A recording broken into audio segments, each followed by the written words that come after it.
সারা দেশে দ্বিতীয় দিনের মতো চলছে নৌযান শ্রমিকদের কর্মবিরতি। এ নিয়ে আরো জানাতে সিরাজগঞ্জ থেকে যুক্ত হচ্ছেন সহকর্মী দিলীপ কুমার গৌড়। দিলীপ কুমার গৌড়, 2 দিন হতে চলল কর্মবিরতি চলছে। যারা আন্দোলন করছে তাদের সাথে মন্ত্রণালয়ের কোনো আলোচনা হয়েছে কিনা, বা তারা আসলে কি বলছে, কতদিন চলতে পারে এই ধর্মঘট? আমি এখন দাঁড়িয়ে আছি সিরাজগঞ্জের বাঘাবাড়ি নৌবন্দরে। আমি যদি দেখাই যে এখানে যে আহ, পণ্যবাহী জাহাজ যেগুলো চিটাগাং থেকে এসেছে সেগুলো কিন্তু গত 2 দিন ধরে এখানে থামিয়ে রাখা হয়েছে। এখান থেকে কোনো মাল আনলোড এবং হচ্ছে লোড করা হচ্ছে না। এখানে জ্বালানি তেল, কয়লা, সার এবং সিমেন্ট সহ অন্যান্য পণ্য সামগ্রী রয়েছে।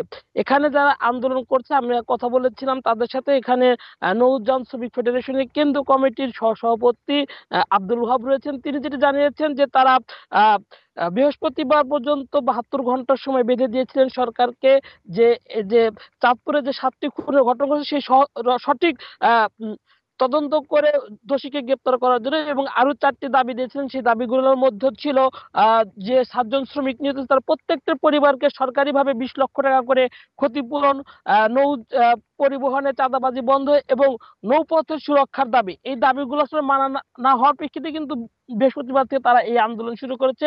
এবং তারা বলছে যে সরকারের পক্ষ থেকে এখনো তাদের সাথে কোনো যোগাযোগ করা হয়নি। আহ তাদের এই দাবি দাবা যদি সরকার না মেনে নেয়, যতক্ষণ পর্যন্ত সরকার না মানবে বা এই ঢাকা যারা এই নৌযান শ্রমিক ফেডারেশনের নেতৃবৃন্দ তাদের সাথে বৈঠক না করবে, ততক্ষণ পর্যন্ত আসলে তাদের এই কর্মসূচি চলবে। তাদের যে দাবি, যে যেহেতু এটি সারা বাংলাদেশে একসাথে এই কর্মবিরতি পালন করছে, কিন্তু কর্মসূচি হিসেবে কেন্দ্রের নির্দেশনা অপেক্ষা তারা আছে। কেন্দ্র নির্দেশনা দিলে কিন্তু তারা এই ধর্মঘট প্রত্যাহার করবে। এদিকে কিন্তু আসলে এই ধর্মঘটের কারণে বাঘাবাড়ি নৌবন্দর অচল হয়ে গেছে। জেডিতে ট্রাক থেমে আছে কিন্তু কোনো পণ্য উঠছে না। তবে এখানে যে জ্বালানি তেলের রয়েছে সে জ্বালানি তেলের সংকট হবে না বলে আমরা জেনেছি। যেমন জ্বালানি তেলের যে পদ্মা মেঘনা যমুনা যে ওয়েল ডিপো আছে সেখানে পর্যাপ্ত তেল মজুদ আছে। পাশাপাশি বাফার যে গুদামগুলো আছে সেই গুদামেও সার মজুদ আছে, সেখান থেকে কিন্তু সার উত্তরবঙ্গে সরবরাহ করা হচ্ছে।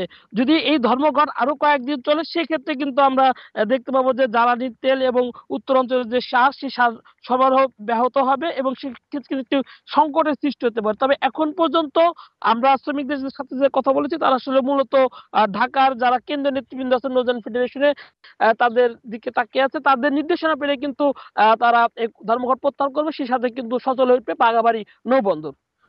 দ্বিতীয় দিনের মতো চলছে নৌযান শ্রমিকদের ধর্মঘট, সেই খবর সিরাজগঞ্জ থেকে জানাচ্ছিলেন সহকর্মী দিলীপ কুমার।